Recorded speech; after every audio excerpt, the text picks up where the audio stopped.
You are listening to the Fringe Radio Network. FringeRadioNetwork.com.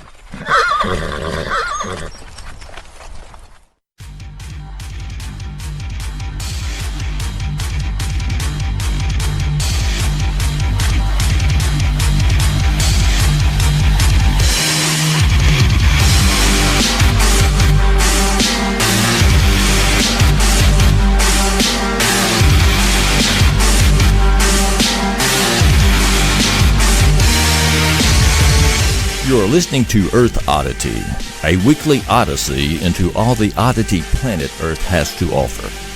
And now, serving it up are Christopher Tiny Sullivan and John Long.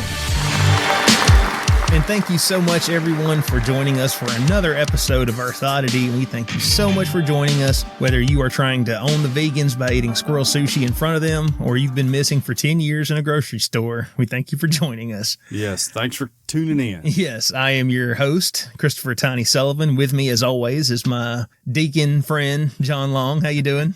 I'm fine. Doing just fine. I would like you to leave the deacon off. The less people know, the less disappointed they are. Okay. I'd like for that to be a surprise later on. Oh, man. You got any good stories this week? Man, I have several. Humanity almost died this week, which is a big story that we probably should have known about beforehand. Yes. Also got a very Alabama story out of Ohio. Okay. So, Okay. I'll just leave it at that. I want to leave a little mystery for everybody. Well, I have another story about redneck ingenuity. Also, real quick, we have an interview with Chris Cowan coming up later on in the show. He is a part-time contributor to the Babylon Bee, and he was very gracious to give me about 20 minutes of his time to talk about some of the things he does over there. Also, the interview was recorded in my car, so apologies for some of the sound if it's, a little bit off. Did you pick him up? No. Hey, I'll come over to your house. No, he's living on the West Coast, so that would have been a long drive. You said to go out there and get some quiet, with the kids and everything. That is absolutely the case. That makes sense. So, I understand. But I really do. I think I salvaged it pretty good. I think it sounds okay. So I have faith in you. All right. Yeah. But I want to start with this one. Did you see this? That Donald Trump stood before a doctored presidential seal when he was addressing. I did see that. A group of young conservatives. Yeah, right. It was at was it Turning Point? Yes, it was. Right, of course. So, yes. Anyway, the story here. As Donald Trump addressed a right-wing crowd in Washington on Tuesday, the audience roared in support, but it was a doctored on-screen display that ultimately took center stage. As a student summit hosted by the conservative group Turning Point USA, the president stood before what looks to the casual observer very much as a U.S. presidential seal. A thorough examination by the Washington Post, however, revealed some odd tweaks to the image. First, the eagle has not one, but two heads. That's right. Making it look a lot like Russia's coat of arms. Instead of holding arrows, the eagle is holding golf clubs. That's right. And then the piece de resistance. Instead of the U.S. motto, E pluribus unum, the seal says in Spanish, 45 is a puppet. Pretty good. I think it had dollar bills on the other side. Did you say that? And I just drifted off. It doesn't mention that in this article, but when you look at it, I believe it did have dollar bills in its other talon.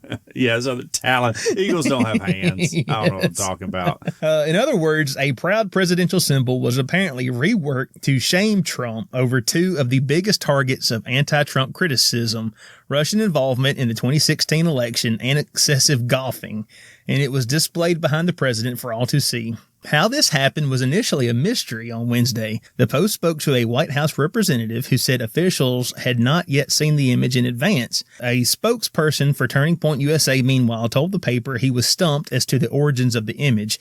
characterizing it as a last-minute AV mistake. Oh, yeah, of course. Because, the president's coming to talk, and everything is done last minute, right. Right, we're just sliding in graphics work right at the last minute. Like it's like Sunday morning before the worship service. Yeah. But on Thursday, the Post reported that the image had been created by a graphic designer who, though a former Republican, is no fan of Donald Trump. Charles Lazot didn't plan for the image to be displayed behind the president. It's just something that I tossed together, he told the paper. This was just a goofy thing for some people that I knew. A Turning Point spokesman said that a staffer who has been fired, of course, surprise, surprise, stumbled on the image in an online search and used it in error. I don't think it was malicious intent, the representative told the paper. Lazot calls that a load of crap, noting that finding the image would require an intentional search. It appears on anti-Trump gear that he sells online. He called the staffer either wildly incompetent or the best troll ever. Yeah. Either way, I love him. So, well, I would like to say congratulations to the guy who was fired or lady who was fired on your upcoming job at MSNBC.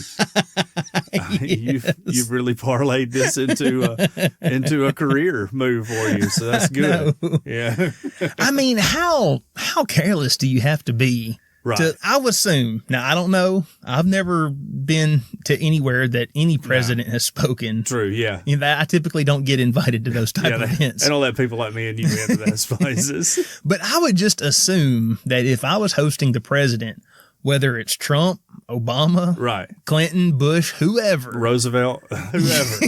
Yes, my favorite, Teddy Roosevelt. Right, yeah, Teddy was the back man. from the grave. That's yeah. right, yes. I would assume whoever it is, you're going to be... Oh, you got to double check everything, right? Yeah. Yeah, you can't let the intern graphic design guy not submit what he's going to be doing to be checked and tested and all that beforehand.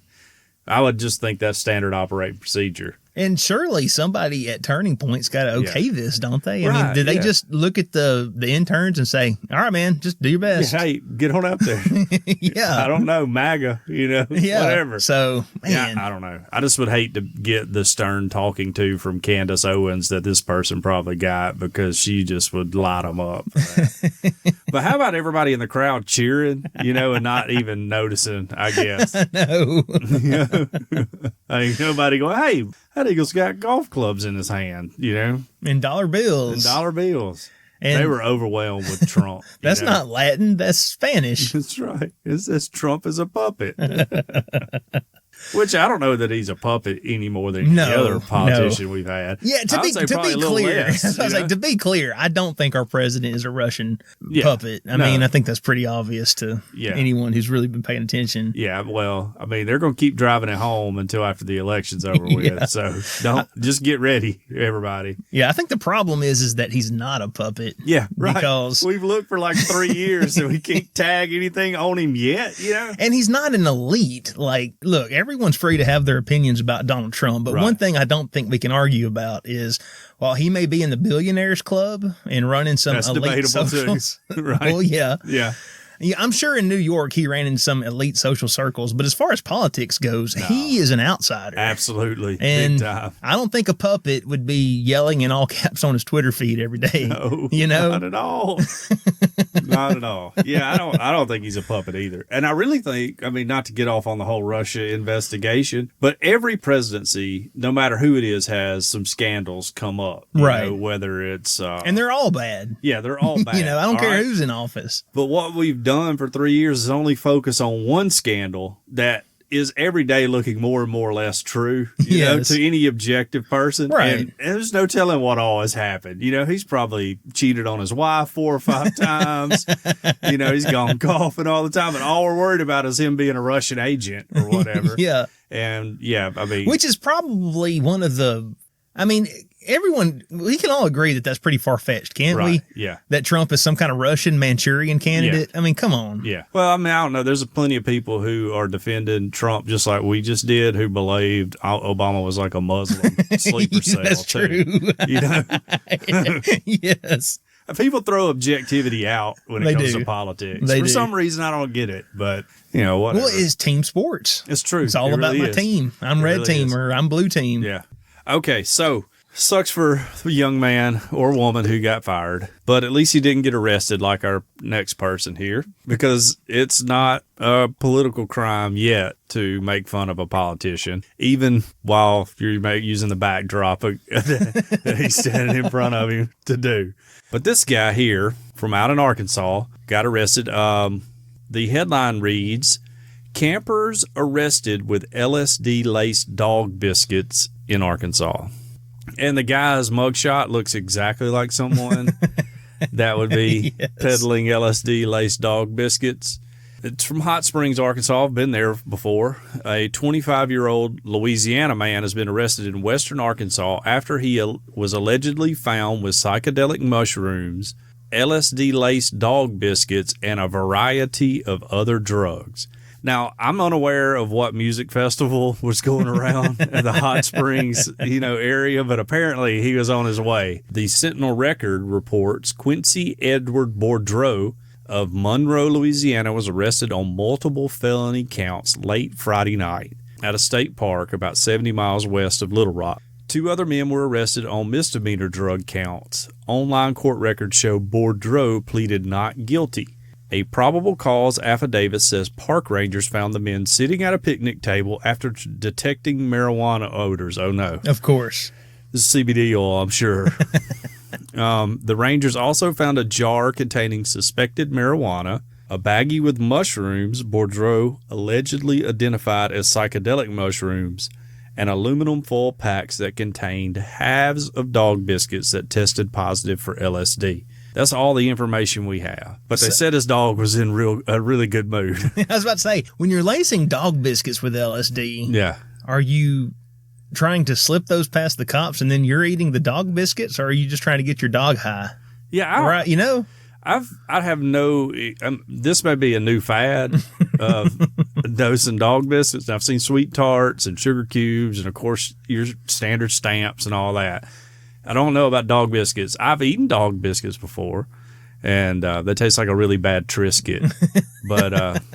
But I'm unaware of people using dog biscuits as a means of conveyance for LSD. Right. But maybe that's something new. Seems to me you would put them on something that you wouldn't want the dog to sniff out, if the cops come to your car, right? That's a good point. Yeah. Right. Or maybe they're thinking, hey, if the dog finds them, he eats one, and then he doesn't worry about all the other drugs we have. Yeah. Yes. I don't know. But anyways, they had them, and Mr. Bourdreau here, Boudreau, is going to be in a little bit of trouble. Because the bad thing about mandatory minimum sentencing for LSD is normally you lace a dog biscuit and they weigh like the whole dog biscuit. Oh. And it may only have like, whatever, 750 micrograms of LSD, actual drug on it. But because it weighs, it's on a dog biscuit and not on like a little stamp. Right. It weighs like, 7-8 ounces, and he's got 20 of them, and he ends up being in jail for a very long time. Well, I mean, look, I hate to pass broad sweeping generalizations, but he does look like the kind of guy who just wouldn't think about that. Right. Yeah. No, there's not a lot of forethought in this guy's mind. No. I've seen this guy not him in particular, but this guy many times in my life.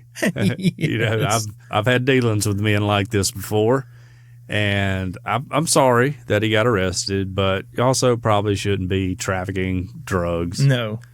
And if in you're dog biscuits, and or if you're in a state park, then you should probably, just tone down the drug usage while you're there, right. Because that is a state park. I had a guy who worked for me once who took a semester off and went and worked out at like Yellowstone, got arrested out there for smoking weed, charged with a felony because it was on federal property. Wow. Yeah. Yeah. So, just so everybody knows, if you go into Yellowstone or whatever, don't do drugs, kids. Don't get caught doing drugs. Because Uncle Sam, he hates your good time. Right. Okay? Yeah, he does not want you to have a good time at all. At all. But I just thought it was interesting this dude had them on dog biscuits. Yeah, that is weird. Yeah. That's weird. Yeah. Very weird. Well, one thing that we have talked about on this show multiple times, and we're going to talk about it again today, is redneck ingenuity. Ooh. A couple of weeks back, we had a story about, just if we could just steer rednecks in the right direction, and they could fix all kinds of problems because they get stuff done. Absolutely. Well, got to channel their energy. Yes. Today we have a story about one redneck doing something for good. All right. And I just want y'all to pay attention to what we can accomplish as the human race if we can just get rednecks on our side. Got to get them on board. Yes. Colorado driver replaces tail light with a red sports drink. Okay. This comes from Denver. Police say that a driver tried to replace a broken tail light with a red sports drink. Denver news station KMGH-TV reported that Longmont police stopped a driver Monday who placed a red-colored bottled sports drink where his car's rear light should have been. Authorities say that the driver was on his way to get the tail light fixed when officers stopped him in Longmont, 38 miles north of Denver. Officials say that officers didn't ticket the driver, who was seen repairing his car later that day. Police say that tail lights prevent crashes, and while we appreciate the ingenuity of this tail light, this is not a permanent solution. Well, we read a minute ago he was on his way to get it fixed. Yes, he said that it wasn't a permanent solution. Authorities say that vehicles must have a red tail light that can be seen at least 100 feet away during the day. Well, now, I doubt they did some kind of test. Right, you had to walk back 100 yards. Yes, but I bet you could see that. I mean, 100 feet, that's not that far. Right. This is a man who was going to get his taillight fixed,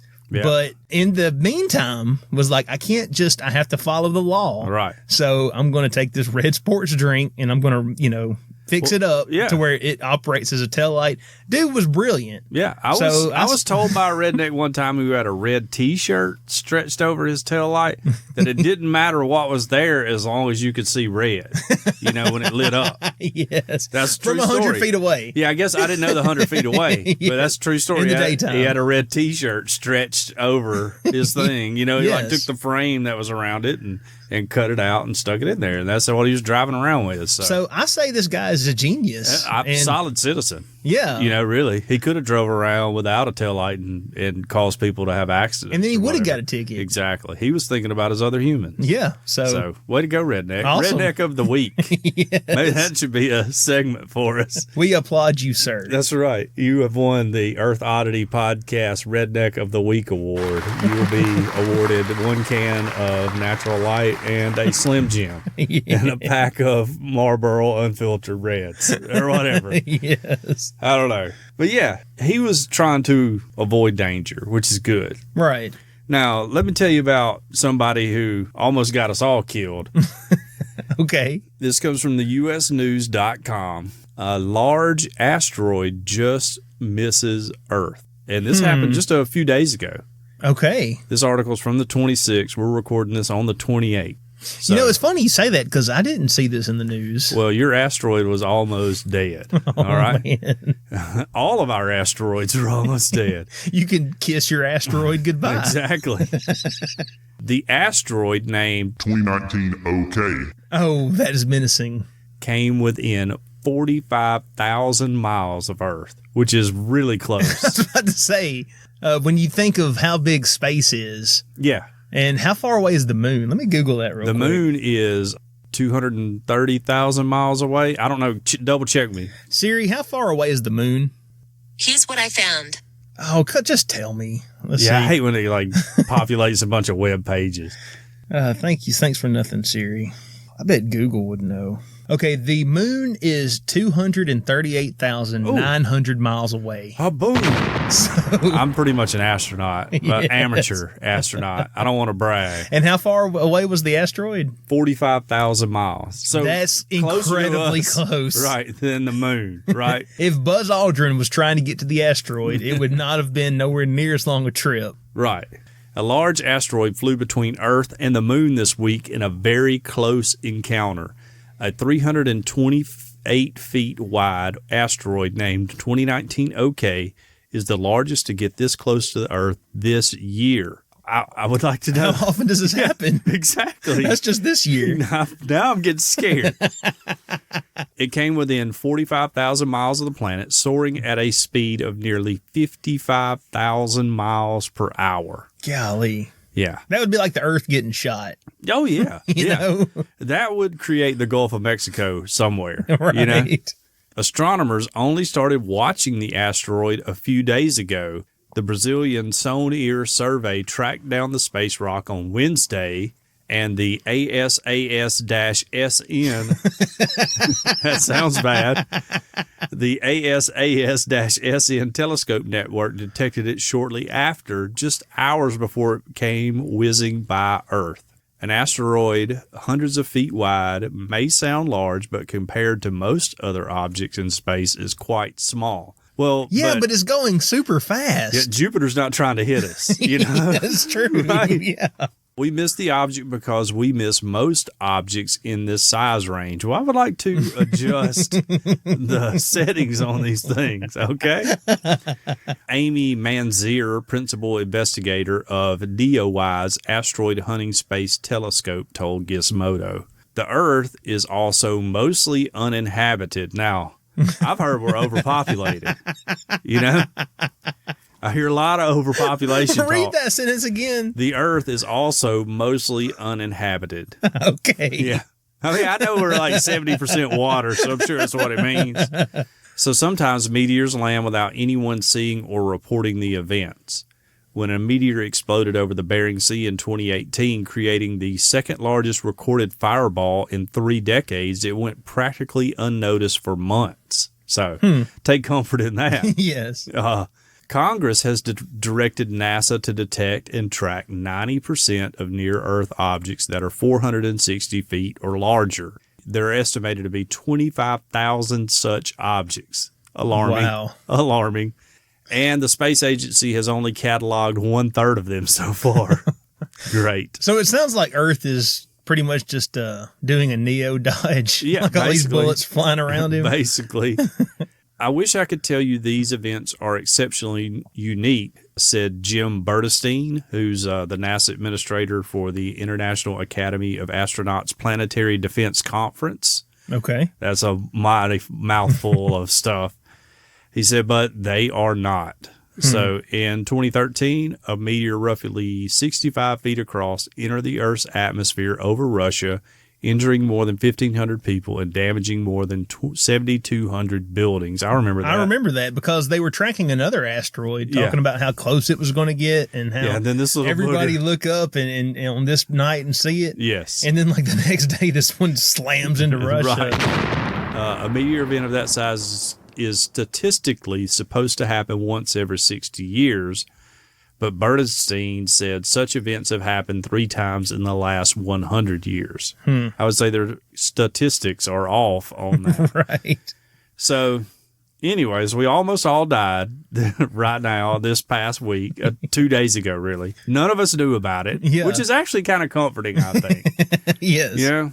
Like Tommy Lee Jones in Men in Black. Yeah. When he said there's always something going on. The only reason these people are able to live their lives is they don't know about it. Yes. And if you look at the Earth, we've been impacted several times since our creation. You know, there are craters everywhere. We thank Jupiter a lot for sucking everything out of up. the solar system. But there's still some who get past, I guess, and this was one of them who was dangerously close to us. Yes. So sooner or later, we're going to get hit again, you know, unless the Lord comes back.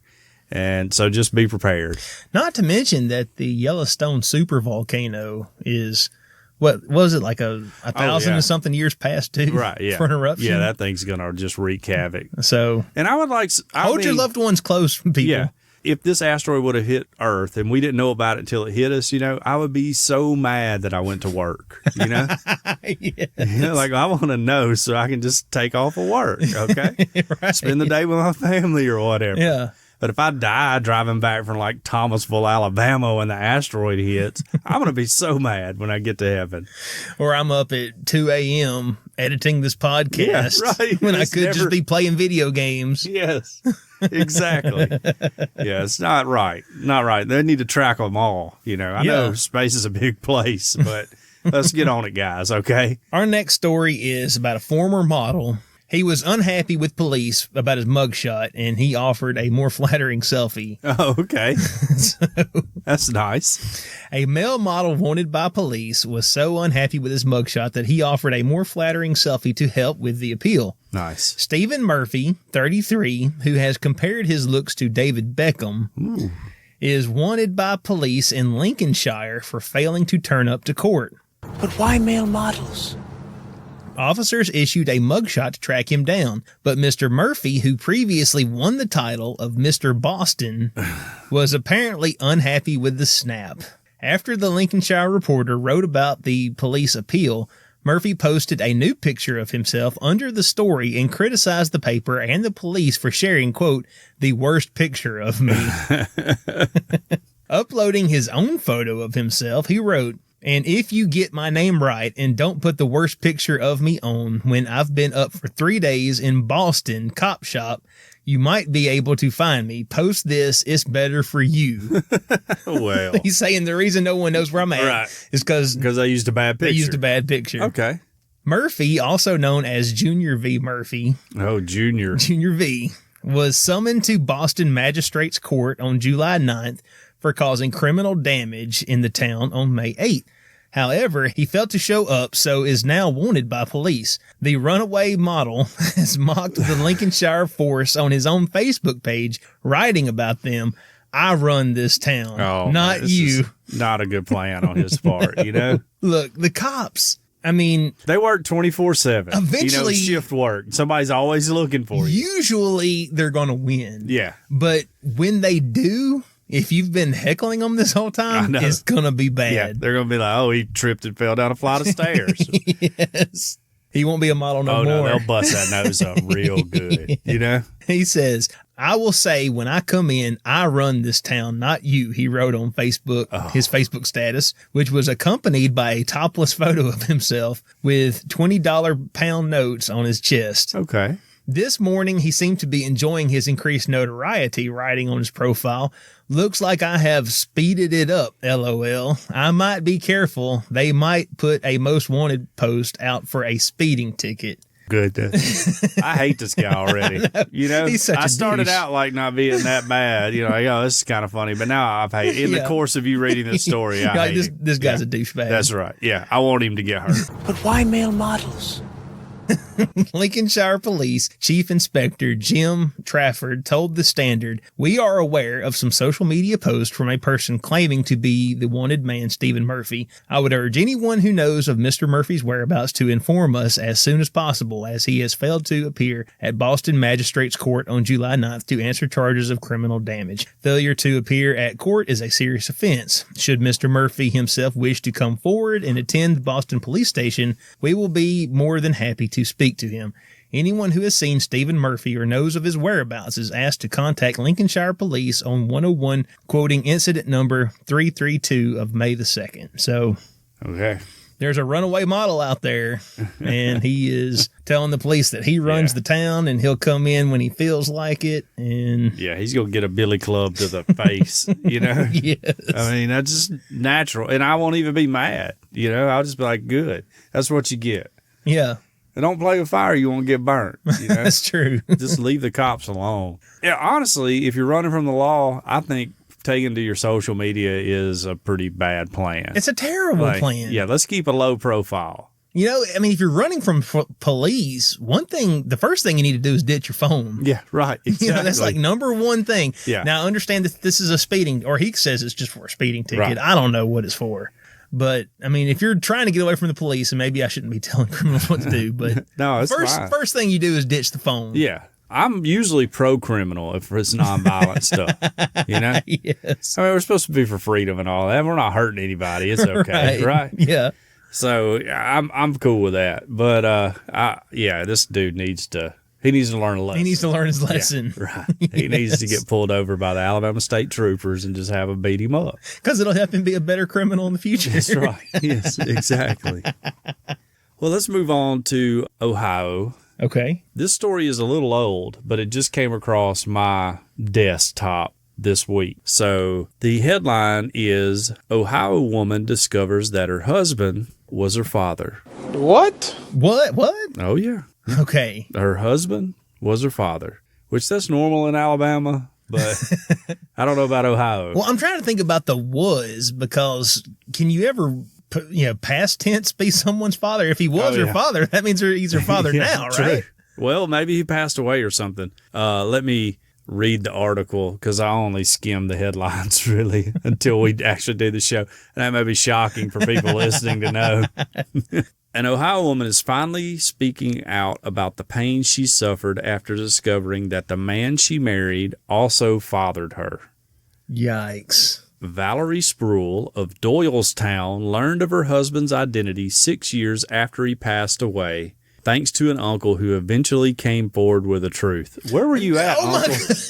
He sat back and let this go on. That's the worst uncle ever right there. That's your niece, dude. Yeah, right. I mean, was he hoping he'd get a shot? I don't know. I mean, my gracious. She says she is now going public with her past in hopes that it will inspire those going through a rough time.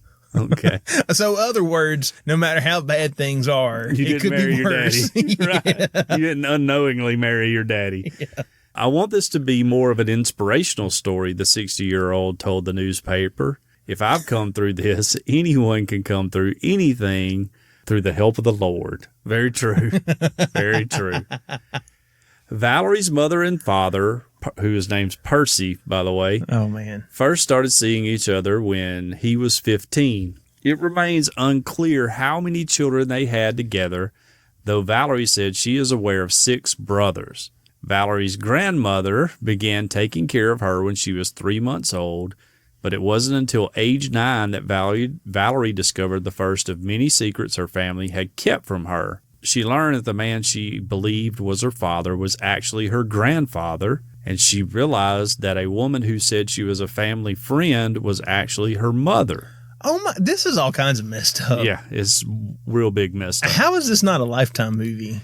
I don't know. Maybe it has been. We need to check with our Tara, our Lifetime movie expert. The story needs to be told because children need to know where they come from. Well, yeah, so you don't end up marrying your family members. Right. And I know it hurts because I have been devastated by this, and I imagine she was. Yes. Her mother, Christine, was a night lady before she died in 1984, Valerie said. Okay, I'm assuming that she wasn't a vigilante. Right. You know? Yeah. No, she wasn't. Not like that kind of night lady. Yeah, I would say prostitute. Yeah. Christine testified in the infamous 80s corruption trial of a Summit County probate judge who was later convicted on sex charges. What? So apparently he was messing around with the night ladies. Oh, my gosh. In 2004, Valerie confirmed that her late husband was her father with the help of a DNA test. Oh, no. Valerie said she can't say for certain whether Percy was aware of the extent of their relationship, though she believes he did know and was simply too afraid to tell her. Well, the uncle knew. The uncle definitely knew. So how knew. does the dude's brother know and he don't? She's still seeing a therapist to come to terms with the difficult revelation. I 100% agree you need to be in therapy. She's also sought medical treatment for a series of serious medical problems that she believes stems from the stress she endured in the years after the discovery. Golly. Yeah. And she's going. I can imagine that therapist, like on their first appointment, you know, right. He's like, he just immediately gets on the phone and he's like, okay, I'm going to need you to cancel every appointment I have for the rest of the week. Yeah. And he just go ahead and block it all off. He's probably like, this is somebody's got a little work stress, you know, maybe marriage, money problems. And she comes in and starts unloading all this on him. You think he gave my her... mom was a prostitute. I married my father. He's passed away. My uncle knew about it. My uncle knew about it. And he's just like, oh my goodness. And I've got 6 other brothers. Yeah. I don't think I've married any of them. Maybe not. So you'll wonder if that therapist was like, you know what? I'm going to refer you to somebody because I'm not sure I'm equipped. No, really. I just write prescriptions for Xanax and Valium to people. You know, like suburban moms who think they have it real rough, and so they can drive around in their huge like Land Cruisers and put everybody else in danger on the road while they're under the influence of some severe psychotic medication. I don't really handle marrying your father and being raised by your grandmother while thinking your grandfather's your father, and your mom being a family friend and not knowing how many siblings for certain that you have. So, And the whole time your uncle's like, LOL. that's right. He's just like, oh, they're like, you go, Percy. You know, like, what are you doing, Uncle? He's like, prank of the century. Yeah. So the reason she came forward all this, not only to help other people who have been through some trauma that's similar to this, but also to see if she could find any more siblings that she might have. Got to filter through the dating pool up in Doylestown, Ohio. That's not right. But Oh, man. it's such a crazy story. It's a crazy story, and I cannot tell you how thankful I am that this happened in Ohio. Yeah, right. Because No, the Facebook group would have been lit up if it was Alabama. You know? yes. It would have been lit up. And how many people is in this town I don't know. for her to, Let's see if I can search the population real quick. Hold on. The population of Doylestown, Ohio, as of 2017, was 3,086 people. Okay. So, like the size of our hometown. You know? maybe that's why the dad was okay with it. 'Cause I guess so. You don't exactly have a big Yeah, there's pool. not a lot of people to date. You know? Yeah. I don't know. Not a large population of singles in that town. Yeah, no. You're Tinder. You're going to have to set the mileage radius way out, okay, Yes. before you find a date. But that's horrible. And really, for that lady, I can't imagine the psychological trauma of all of just her childhood alone. Take marrying your dad out of it, but my mom's a hooker who claims to be a family friend. I'm being raised by my grandparents. I think that my granddad's my dad. I'm finding siblings that I never knew about. That's enough right there. You know? That's enough to get you to the psychologist right away, therapist right away. And then your uncle's in on it. Yeah, and then you find out after your husband that you love dies, okay? Yes. By the way, I'm grieving my husband. Oh, hey, guess what? He's your father. You know? Oh, man. I've known this for a long time. I just kept it from you. How do you deal with that? No, I would just bullet straight to the temple if it was me. You know. I mean, now I'm thinking about the uncle. If I'm the uncle, there's no way I'm going to say that I knew. You take that to the grave. You got to take that to the grave. I'm going to be like, well, got me? Yeah. Wow. I didn't even know. How strange. I have a brother? Yeah, right. Yeah, you don't ever. That's one of those. I got a few secrets that I'll take to the grave for me that I've never spoken about and never will. You didn't marry your people. father, did you? No. Didn't marry my dad. And these are like secrets of other people that I'm keeping. Okay, I got own, you. Okay, I'll take them to the grave with me. There are a few things you just can't bring up ever again. So Yeah. But yeah, I feel bad for that lady, really bad. But so glad terrible. she's not from Alabama. No, You know? yes. Let's go Buckeyes, okay? All right? Go Buckeyes. Because if it happened in Alabama, everybody would be saying, Roll Tide, you know? Yes. They always say Roll Tide. Nobody ever says War Eagle for some reason. All right. Well, let's talk about another controversy that is nowhere near as Okay. Wow. controversial. Okay. Are you familiar with the store Forever 21? Yeah. Oh, yeah. I'm actually not. I get all my jeans from there. Okay. Yeah. Well, they recently had to apologize for sending out Atkins bars Oh, yeah? with certain online orders. Oh, no. Were they like putting them in the extra large boxes? Well, let's just read it. Okay. Forever 21 recently shipped diet bars along with customers' online orders. Not every customer welcomed the surprise addition to their packages. Oh.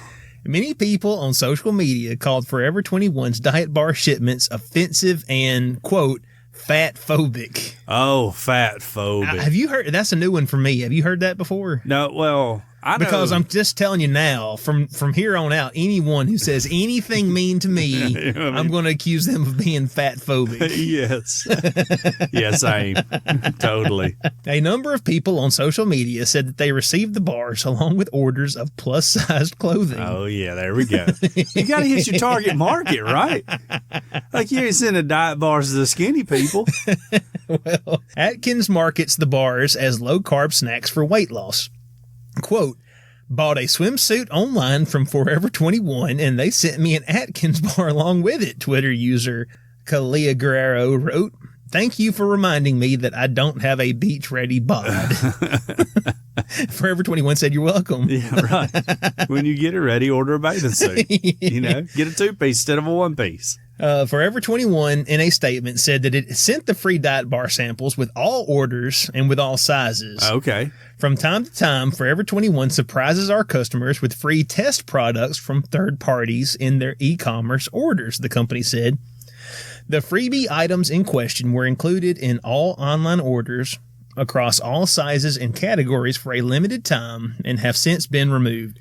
This was an oversight on our part, and we sincerely apologize for all offense this may have caused to our customers, as this was not our intention in any way. Others on social media confirmed that the bars were sent with all online orders, not just to plus-size customers. So we got the... Okay, so the skinny girls got it too. I say we got the SJWs swooping in saying, no. Well, I mean, I don't want to say anything too offensive. Well, when do I ever care? A lot of your, like, social justice warrior girls got a little weight on them, let's be honest, okay? Oh, no. I mean, I got some weight. As a fellow man of weight, I feel like I can talk about it. They got a little weight on them, okay? There's not too many skinny ones out there, okay? I'm going to white knight the plus-size SJWs and say that skinny women are capable of being outraged. Oh, absolutely they are. I'm just talking about from what I see in the media. So we can end up blaming it on the media. What's projected to me, Yes. a lot of big girls out there outraged that President Trump is in office, okay? All the skinny girls are already married up, okay? They ain't got time to get on out there. They're in the kitchen rattling them pot and pans, making their man a meal, okay, like they're supposed to be doing. Oh, all right? man. You can cut all that out. I'm just kidding. Never mind. I'm not kidding. That's my honest perception. And It's the media. Hey, I'm a fat dude too, you know? Like I'm teetering on the edge of just being morbidly obese right now, okay? I'm like 4 Twinkies away from it. So I feel comfortable saying that. And that's cool. I mean, anybody be outraged, but if you want to dye your hair purple and go protest the president, you better put a little weight on if you want to fit in with everybody. Okay? Yeah. They always got purple hair too. Because I feel like at the protest when someone just goes limp Yeah. is as a form of non-violent resistance. We got to call it extra cops. It's the skinny people who get swooped up That's right. and handcuffed first. Exactly. Exactly. If you're going to form like a human chain or whatever, you want some weight, you know? Get some like offensive line size girls in there. A set of wide base, and you could take some ground from the like Proud Boys or whatever, you know? Yes. Oh, so terrible. Is it or is it true? Well, again, it's the media. That's how the media portrays you. Exactly. They're not doing you any favors. No. And hey, I don't have any problem. If you want to have some weight on you, have some weight on you. Big is beautiful. That's fine with me. I don't mind. John's all about that base. Yeah. Oh, yeah. Wide base, you know. I want to see how you set your hips on an outside rush, you know. Like we make it recruit you to play for Alabama, all right? Let's see what your drop step looks like, okay? Anyway, Can you cover the 3 gap? That's what I want to know. Like, we'll get some tape out to Saban, okay? Forever 21 said that our brand evolution is reflected in the current marketing efforts to highlight the health benefits of eating a low-carb, low-sugar Atkins lifestyle with a portfolio of nutritious and delicious snacks for everyone, the company said. The criticism comes as diversity and inclusion of people of all shapes, sizes, and colors has increasingly become a focus for retailers and fashion companies. Victoria's Secret has come under fire and lost customers for failing to cater to a wide range That's right. That's right. They have. Of customers of different sizes. Yeah.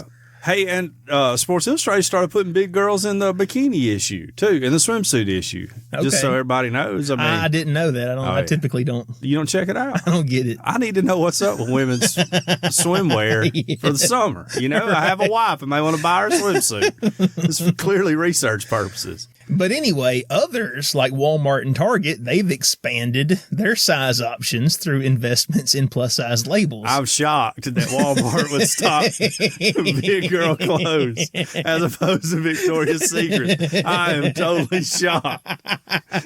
that Walmart would get more stuff in for big women.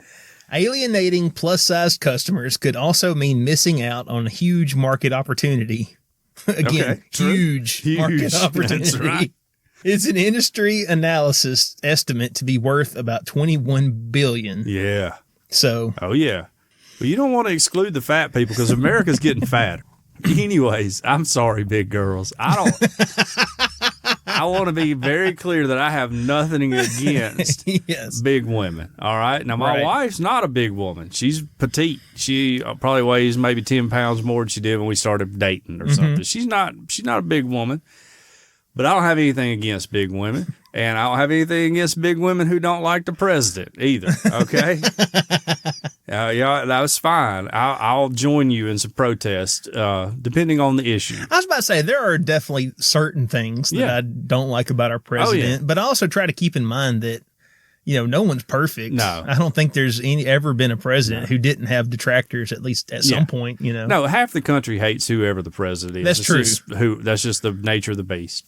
It's a And, two-party system. Yeah, So, but I don't have a lot of free time to go and protest, so I'm with you and wait. I don't know that I can physically be there. Let's talk about another big girl here. I assume she's big. And by the way, Forever 21's just like, hey, Atkins probably pays them, whatever, $500,000 to put our bars in there, so maybe people will try them, like them, and order them for us. And no one at Forever 21 were like, are you serious? Yeah. Are you seriously asking us to do Let's this? put diet bars into women's clothing boxes that we're shipping out. Yes. Yeah. Because I don't know if you're aware of this. There's this thing that now that we didn't have back in the day called Twitter. Yeah, right. And I mean, people are gonna not hear about nice this. on Twitter. People are so mean on Twitter. Yes. They are mean about everything. I Yeah. only follow like sports stuff on Twitter, and people will get so mean about it. And I'm just like, hey guys, we're talking about baseball. Yeah, you know? people, they'll say, go die in a fire. Exactly. And I'm like, hey man, all I said was the Yankees are having an off game, Yeah. Like whatever, the Braves beat the Phillies 14-3 or whatever it was, and people get mad about it. I've never told anyone to go die in a fire. And they'll be like, you go die in a fire, fat boy. And I'm like, man, it hurt my feelings, Yes. Let me eat another little Debbie cake to squash the pain. Yeah, anyways, I would say I think Forever 21, they're just making a buck, and they didn't think about the fact that women, no matter their size, don't like to be made to think that they're not the perfect size. Right. And for all you women out there, y'all are the perfect size. Just that I love all of you. Yeah. Okay. Only one woman could tame this wild stallion, and she's right out there in the living room. So I'm sorry all the rest of y'all have to miss out, but I love you like you are. Okay. Yes. I just want to say that. Clear the air before we get some hate mail. Yeah. Okay. This next story about a lady comes from the NewYorkPost.com, but it's actually out of New Mexico. And the headline reads, "A woman orders food, tells the server, 'This one's on God,' before fleeing." Oh, no. Which, trust in the Lord to meet all your needs, okay? But probably not theft. Probably doesn't fall. Yes. Yeah, that's a commandment. That is. That's one of the top 10. Yeah, right. That's one of the hits. That's on God's greatest hits album. Okay. Yeah. Anyways, this is from Las Cruz, New Mexico. A New Mexico woman is facing charges after police say she ordered food from a Sonic and told a server, "This one's on God." Which is a great line, though, by the way. It is, but I feel like there's a little bit of responsibility on Sonic here. You don't give them the food Till you get before right. you get the money. Yeah. I've noticed, for anybody out there, the Jackson Reform will hand you your food before they get your debit card. No. I've noticed that. I've been working Reform a lot in the past couple of weeks. They hand me my bag right on out, but maybe it's because I was going through every day because I'm a fat guy. Yeah. I was about to say, I don't know if I look like a hoodlum or what, but they never give me my food before asking for my payment. You're like, this dude's definitely running off. Yeah.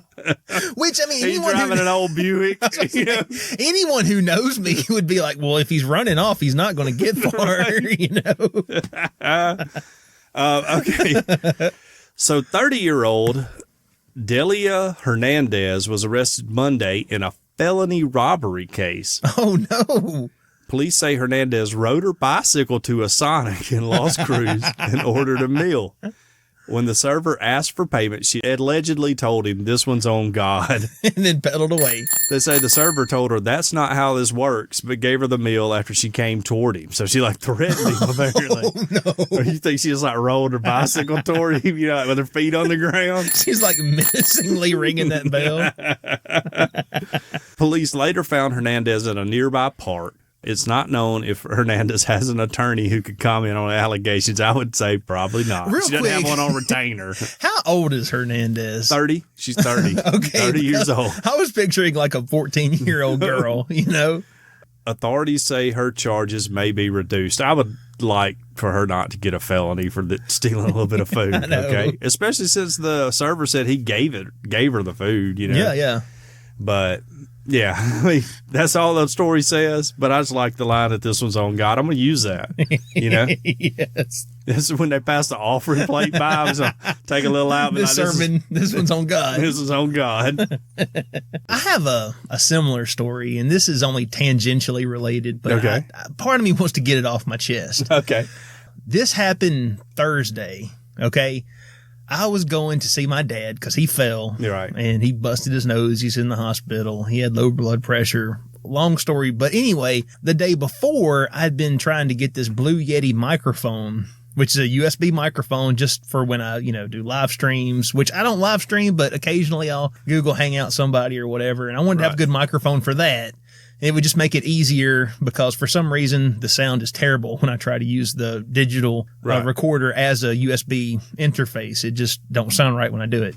So anyway, we were going to meet in the Target parking lot at 9:00, and I show up right on time.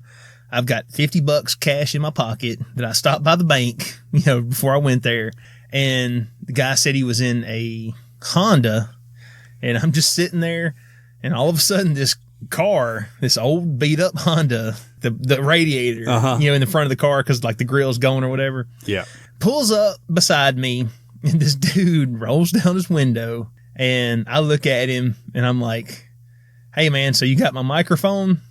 And the dude's like, "Nah, man, I don't have a microphone, but let me tell you something. I'm homeless. Oh. And I'm hungry. I don't have any money, and God has put you right here, right now. Oh no. to do His will." No. And I look at the guy and I'm like, "Wait a minute. Are you the guy that I was talking to on Facebook that I was supposed to meet?" And he said, "Yes." And I'm like, "But you don't have my microphone." And he's like, "Nah, man." So at this point, I'm thinking, this dude has just been leading me on. He just wanted to get me here with $50 cash so he could hit me up. Right. Did you tell him you did like a somewhat Christian, you were a bad boy of Southern Baptist comedy or anything? No, okay. I didn't tell him that. But I was mad. Because I would have been so mad. I was so angry. Yes. And I didn't yell at the guy, but I told the guy, I was like, "Dude, you lied to me." Yeah. We were supposed to meet and you were going to sell me this microphone and we had talked about this. And, you straight up lied to me to get me here with like cash in my pocket so you could give me some sob story. Yeah. And he told me he was hungry, and I told him, I was like, well, just in case you really are hungry, which I don't really believe you. Right. But just in case you are, I'm going to give you $10 anyway. But I'm really disappointed in you. And I want you to know that God, He knows what's going on today. Yes. And may He judge you rather than me. You're a better man than I am. And so the guy looks at me and he says, "I'm trying to tell you, man, I'm not that dude." And I'm like, "You told me you were that guy." Yeah, you just said He's you like, were. "Well, I'm not that guy." And I'm like, "Dude, just get on." Yeah. So he drove off, right? Right after this dude drives off, another beat up Honda pulls Oh, up. no. And that's the guy with the microphone. But I don't have $50 anymore. Now I've you got got $40 because I gave $10 to that freeloading dude. Oh, no. And so I told the guy, I was like, "Do you know that guy that just drove off?" He's like, "No." I'm like, "Well, dude, funny story. I thought he was you, And he was telling me he didn't have a microphone. He was trying to get me some money out of me. I gave him $10. He drove off. Just stay here. I'll be right back. The bank's just down the road. Right. So I had to go get another $10 and come back and pay the dude. So, oh man, if that dude's out there listening, I'm sorry. It was a case of mistaken identity. Oh man, we could have avoided all that if you wouldn't have told me that you were the dude that I was talking to. Yeah. But, see, you're out because I'd have been like, well, I guess you're going to be hungry then, buddy. Yes. I'd be like, Jesus loves you. Guess you're going to be hungry. Maybe try the Salvation Army or something, Yeah. Community soup kitchen, all that. There's a place you can pick up a free meal, man. So, yeah, you're a better man than me. So, one time I was standing in front of my restaurant with Jerry and Brenda Rogers early in the morning one time, and they had gotten, they feed the international students every once in a while, right? And they had gotten a platter of sandwiches, so I took it out the car for them. That I not to brag, donated it or whatever, but right.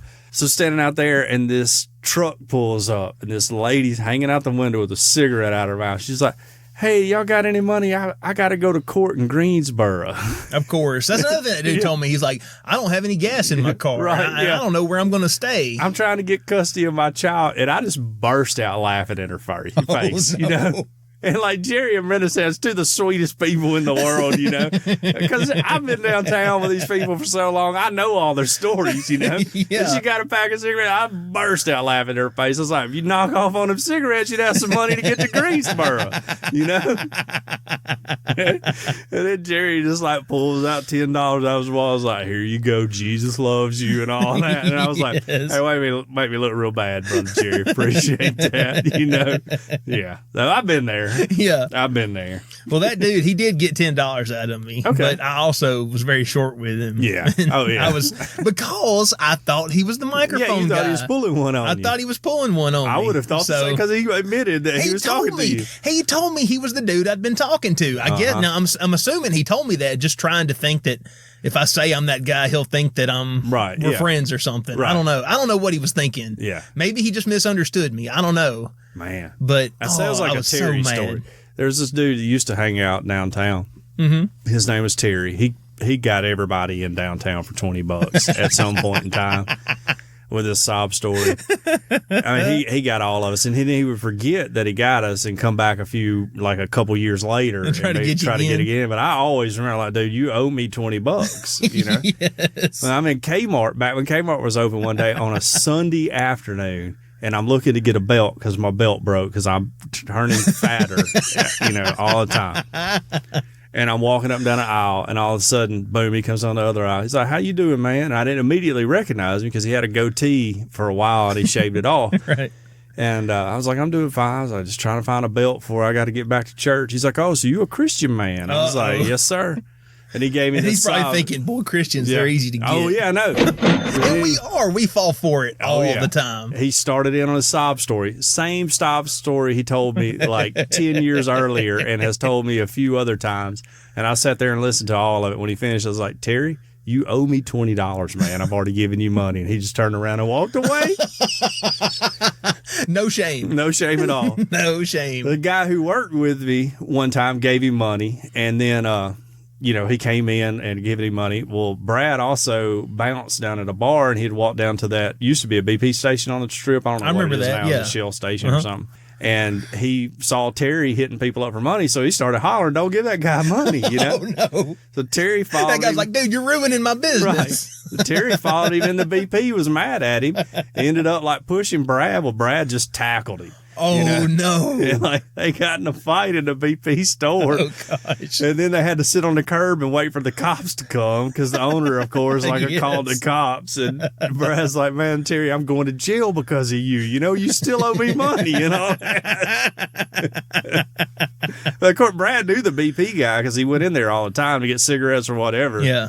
And the BP guy wasn't mad at him because everybody knew Terry's story anyways. Mm-hmm. So long story short, I saw him a few nights ago working at the Kangaroo on Highway 69. He was taking out trash bags, and I pulled up. He's like, hey, how you doing? I was like, what's up, Terry? You owe me $20. And he never said another word to me. Yeah. Jesus told us to, if a man desires your shirt, give him your coat also. Right. If he wants you to go with him a mile, go with him too. Right. And if he wants to slap you on the cheek, turn to him his other end. Yeah. Man, that would just, I mean, that's advice from God right there. That's how he wants us to live our lives. Yeah. But man, I feel like people have really, really taken advantage big time of what God commanded his followers to do. Yes. And, man, there's a little part of me that I'm like, God, would you just occasionally get one of them? So, well, see, I'd figured out a long time ago, if you'll hit them up for a cigarette before they ask you for anything, then they'll not ask you for anything. So I learned that downtown quickly. Why is that? Because like they already know you don't have anything. You know, if you ain't got any money for smokes. So I've had to smoke many a cigarette talking to these people, you know, because I'll be like, I'll get out of my car and I'll see them, you know, and they're like, they beeline for me. Everybody does, you know, I'm just that guy.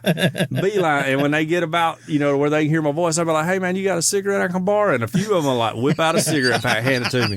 Then I sit there like coughing while I'm talking to them, while they're telling me they need money for their blood pressure medicine or whatever. And I'm like, I ain't got anything, man. Yep. But that'll normally work. That is some edgy church humor right there. Right. That's right. Just, you know, you got to be discerning. And I give anybody anything anyways. I don't mind. But people like Terry who take advantage of folks, he doesn't deserve to keep getting a handout, you know. And also, don't lie to me because you took on the wrong persona, dude. Yeah, that dude was wrong. You could have pretended to be anybody else on the internet that I had anything to do with and been better off than having me convinced that you were the dude trying to get me up out of bed early on a Thursday down to a parking lot to, you know, swap some cash for a microphone. and then you're like, no, man, I don't have a microphone, but let me tell you what I do have. I have needs. Right. And God placed you here. No, dude, you placed me here. I got up out of bed because you said you were going to sell me a microphone. Yeah. That's why you're a better man than me. Because I'd have been like, rolling that window, lock the doors. Well, I was standing outside the car, propped up on the hood, you know? Yeah, you're like waiting. Just chilling. With my arms folded, you know? Oh, yeah. Yeah, just chilling, and here he comes pulling up. He like marked you, man. He was like, "Look at this fool! I'm about to go get $20 off of him." Now maybe I'm totally wrong. I feel like I'm not one of the type of guys that you typically want to just walk up to and ask for money. No, you're an intimidating looking dude. If you didn't know you know. Like, I mean, I know that I have like I'm usually wearing a smile on my face. I'm a pretty happy guy. But you're a big old dude. It ain't like me. I mean, people literally, you have no idea, Tiny. People see me and just, I have the weirdest interactions with people. I don't know what it is, but they're like the weirdest all the time.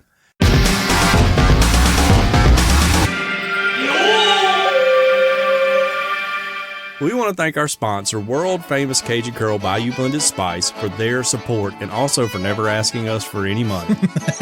Yes. Check them out at CajunCurl.com. You can order their spice and their Cajun Curl cutter for potatoes right there on CajunCurl.com.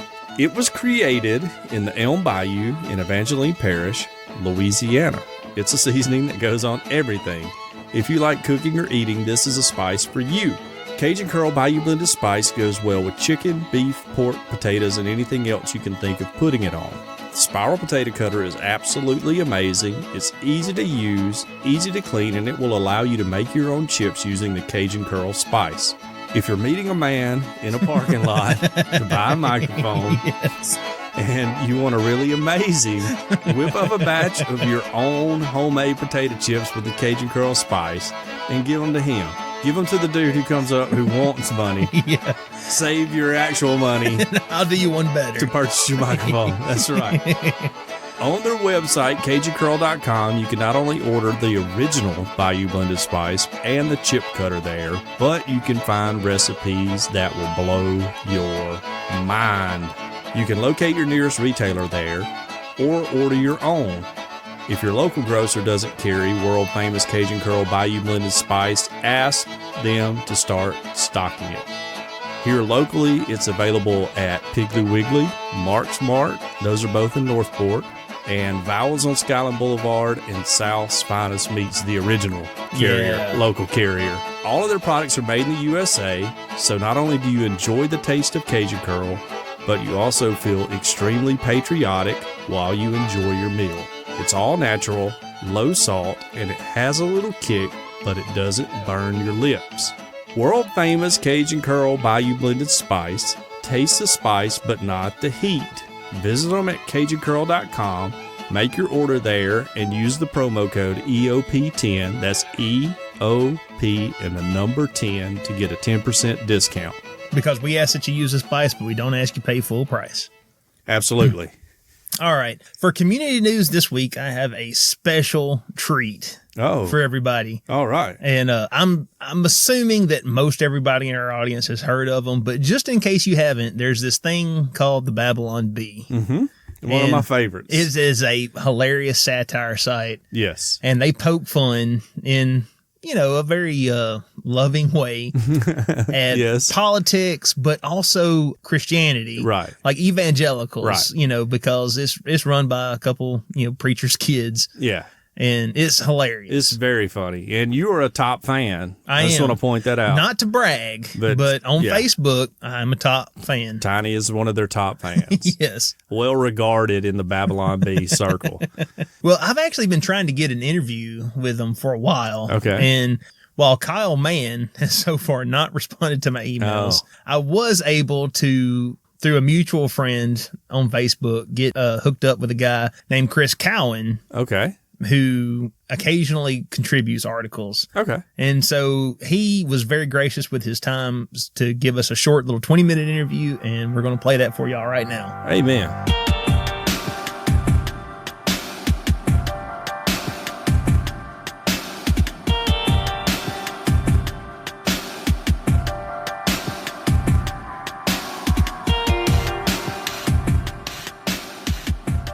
Thank you so much for taking some time to talk with me today.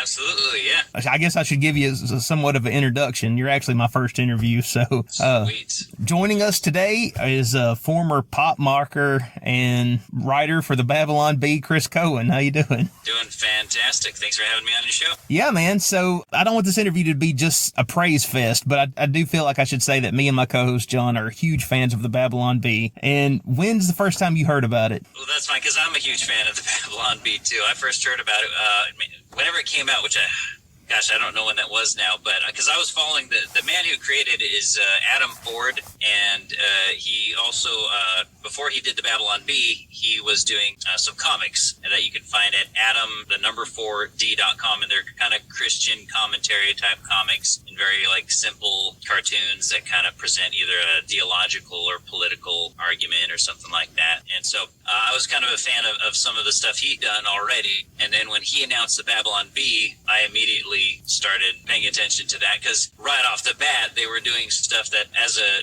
someone who was raised Christian, I'm a pastor's kid, so I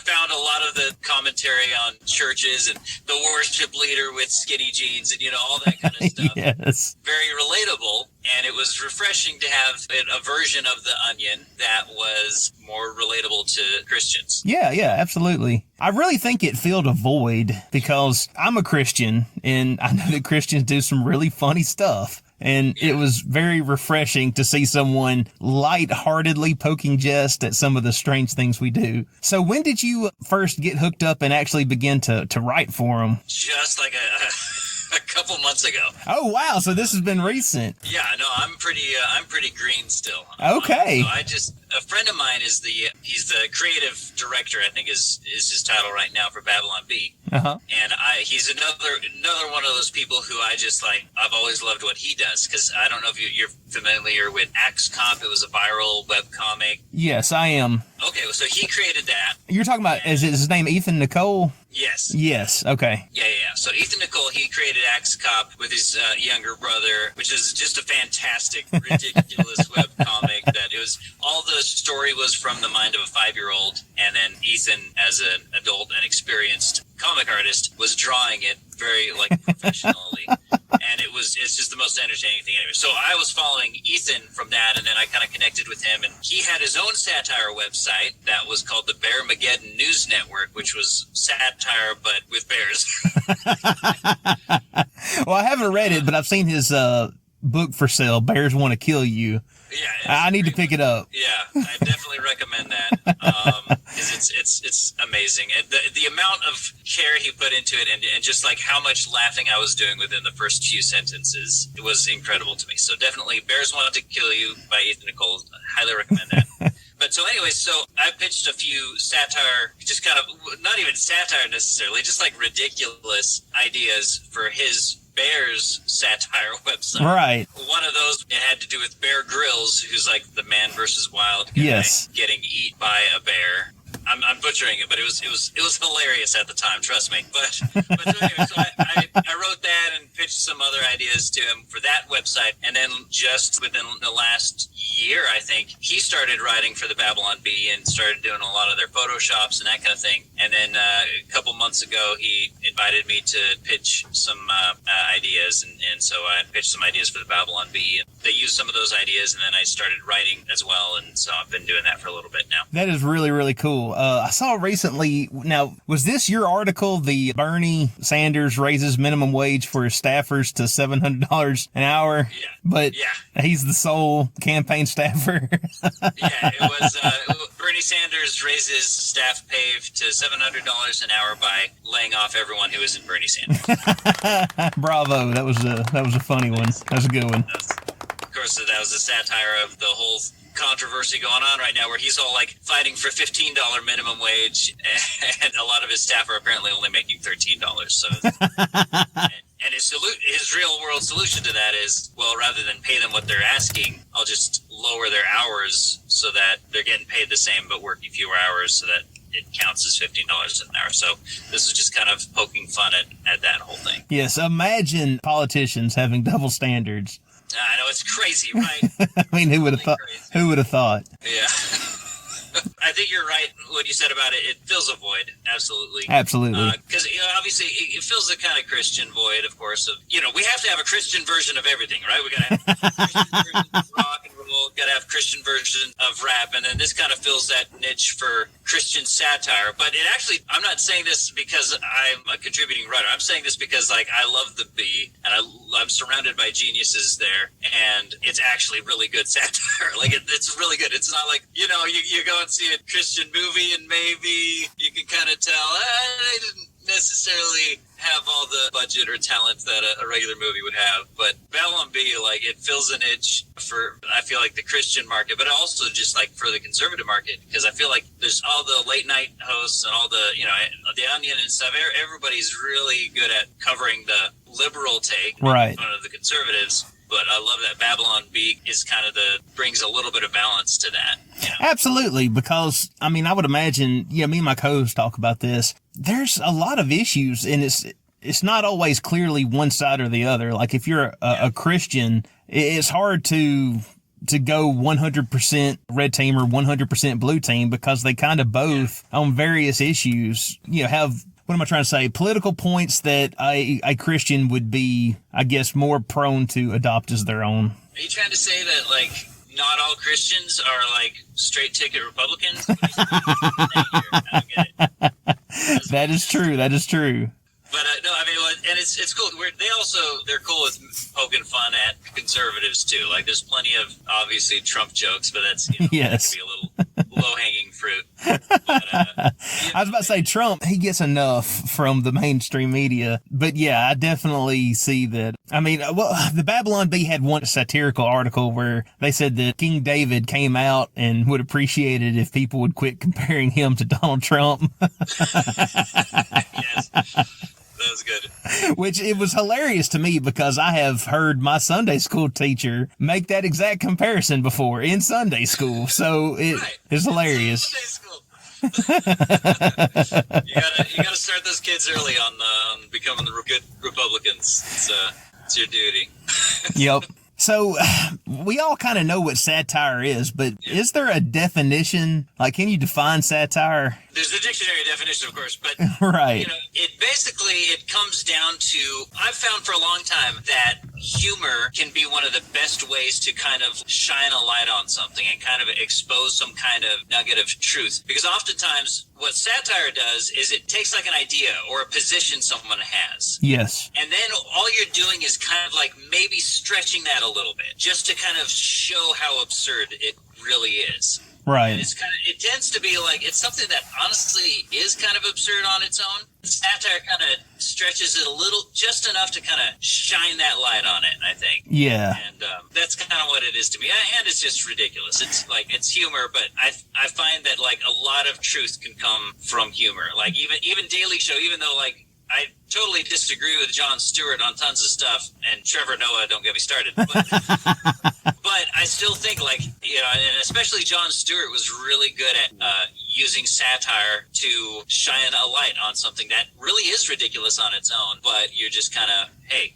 let's actually talk about how ridiculous this is. Yeah, absolutely. And then sometimes you get that satire that almost blurs the lines between being reality and just absurdity. It's almost like I feel like it's a hard time. It's a tough time to be a satirist. Is that right? I think that's a word. That's totally a word. I'm going to say it's a word. I'm probably pronouncing it wrong. But because, when you got like, when reality becomes so ridiculous Yes. on its own, like, it's really hard to stretch it into something funnier than it already is. That's why, like, a lot of the times when you have someone like Trump who just says the dumbest things, okay? He really does. Regardless of where you stand politically, he says dumb things. And then you have AOC, who's just like... She's like the left version of Trump. Yeah, in a lot of ways, but with like less experience, I think. Yes.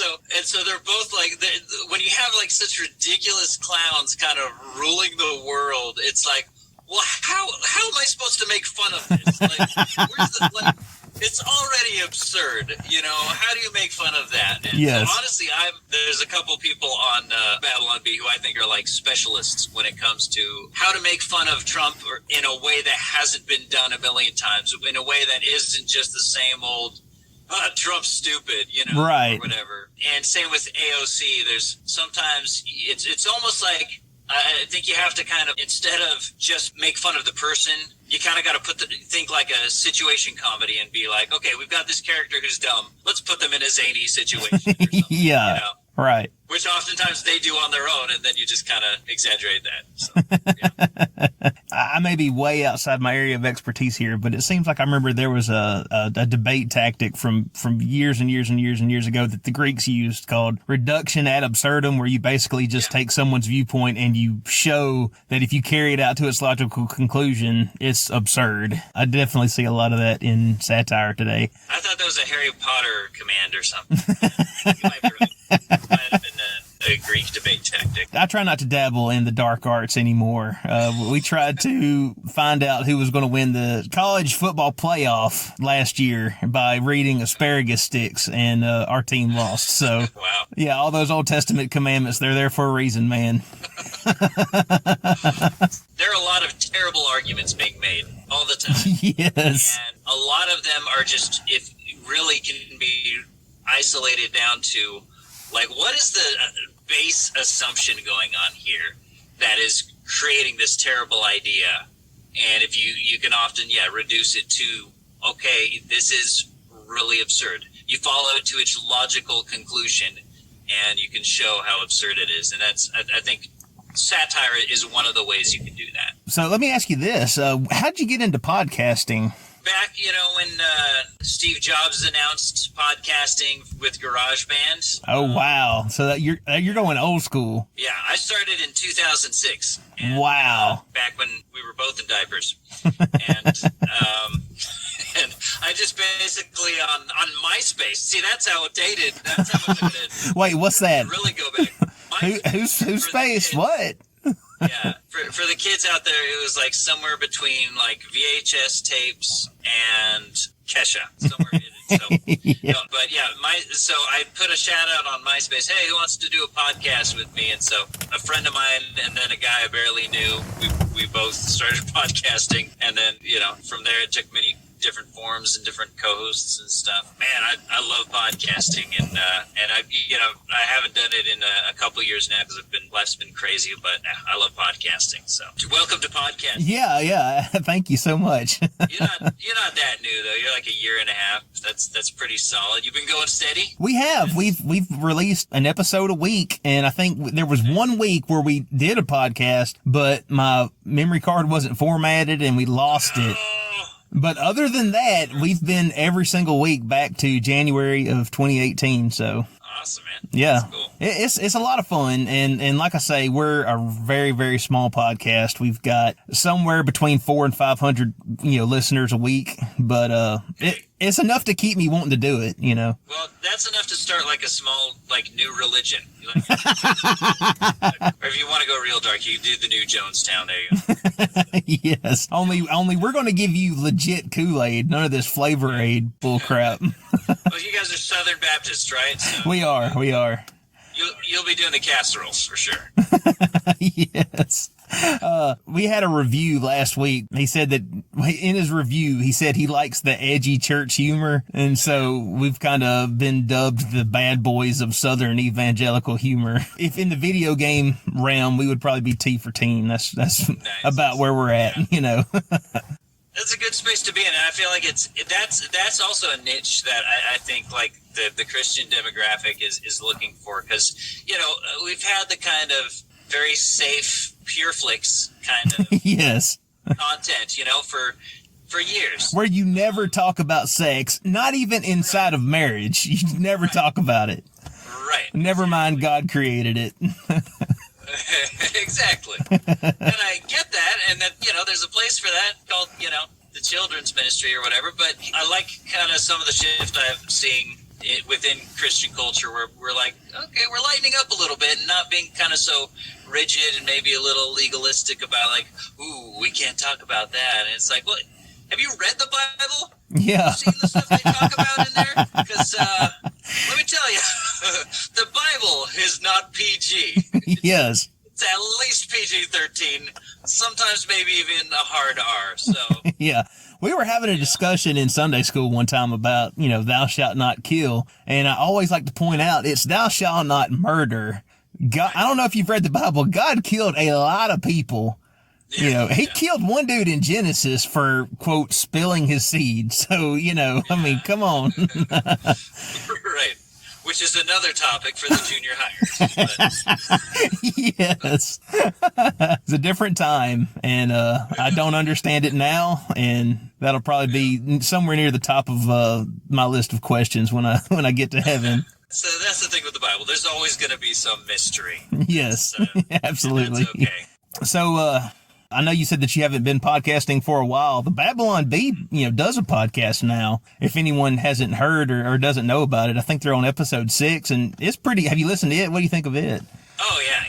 Ethan and Kyle are kind of hosting that, and they're doing a fantastic job. And I feel like each episode's gotten better and better. They've had some great guests on. I can't remember their name, but it's like one of their first interviews, I think.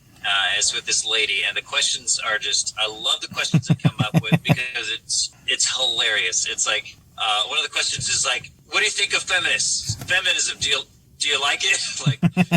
It reminded me of, if you ever saw that Chris Farley Saturday Night Live sketch where he interviews famous actors. Absolutely. And he just starts asking them about your scenes in movies and stuff. Yeah. Remember when the bad guy was going to shoot you, but then you threw the dish at him and it hit him in the face, and then he knocked him out, and then you were able to handcuff him, and then the actor's just like, yeah, I do. He's like, that was cool. That was cool. Yeah. One more thing I was going to bring up while I got you on here. The Babylon Bee here, not too recently, they launched a subscriber model. You want to plug that at all, or? No, not at all.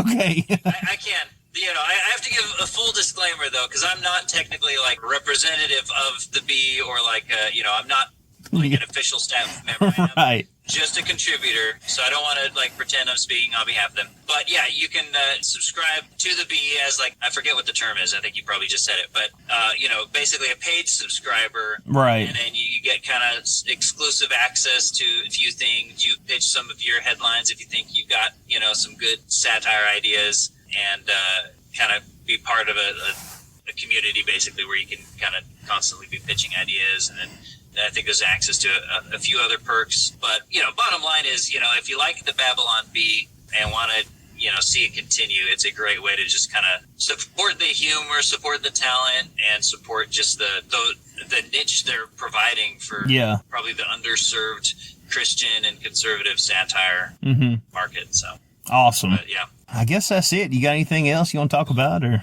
Yeah, actually, I have kind of a growth on my toe, and it's Yeah. kind of like it like changes colors when I squeeze it. Oh, that is disgusting. Yeah, I don't know if I'm not sure if I should. No, You should film that and put it on Instagram. I think I'll do that.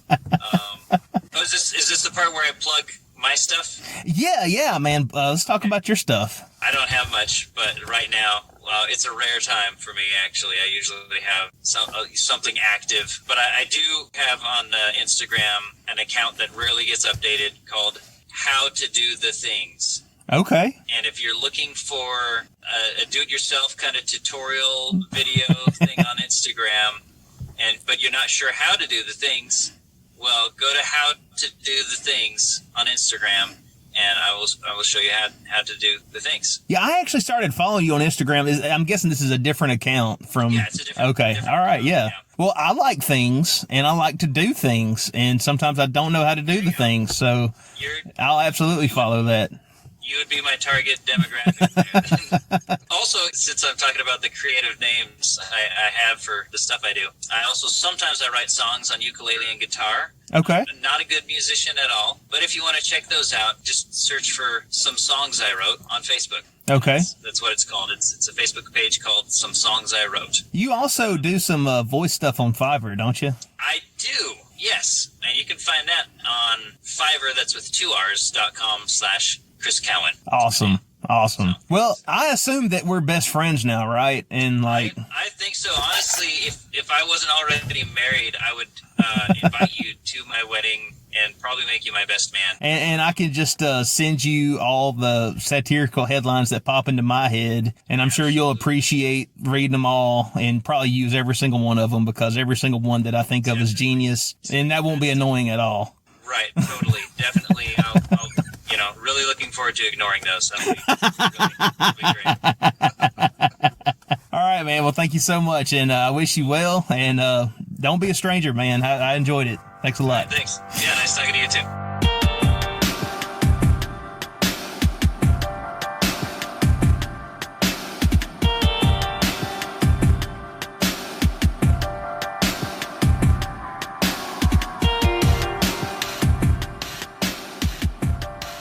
Well, thank you again so much to Chris Cowan for donating some of his time to sit down and talk with us about satire, about politics, and also some stuff that's just going on right now in the world of the Babylon Bee. Right. I have to say, probably the biggest interview we've done at this point in our podcast. That's history, true. Right? I think it's our first interview, isn't it? Well, we did the whole shebang with Rich. Okay. Yeah. Take that back. Yeah. We did. We've had Deidre on, but she was more of a Bachelor expert. I was about to say, she wasn't an interview. She was a correspondent. Right. True. Yeah. Yes. But yeah, so far, number one interview we've ever done. Really enjoyed it. Right. I enjoyed every part of it. It was an excellent interview. And I tell you what, if everybody wanted to right now, just shoot an email over to the Babylon Bee and say, thanks for Chris Cowan doing an interview with my favorite podcast, that would be big. That would be big on us. That'd be huge if we get linked up with them. Yes. Oh, but their fan base is pretty mean. Sometimes. As Christians, there's some really good arguments that go on in there. Yeah. Whenever they make fun of your denomination, people get really defensive about it. Well, I like to laugh at all of them, including the jokes they make about Baptists. Oh, because, absolutely. They're hilarious. Yeah, it's super funny. I mean, we can't take ourselves too seriously. No. I don't get the people who do. Mm-hmm. They're called Church of Christ, by the way.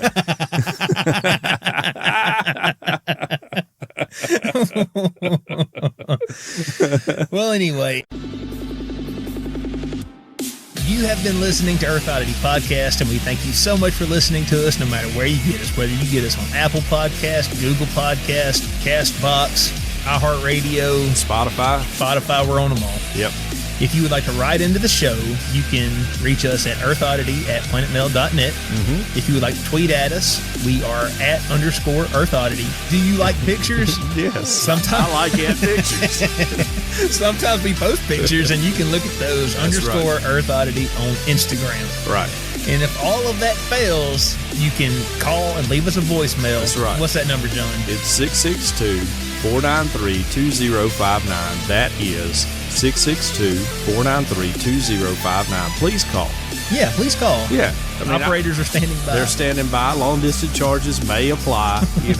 International rates may apply. But call us. We hope everyone has an excellent week. Earth Oddity for the Fringe Radio Network signing off. Love y'all. Bye.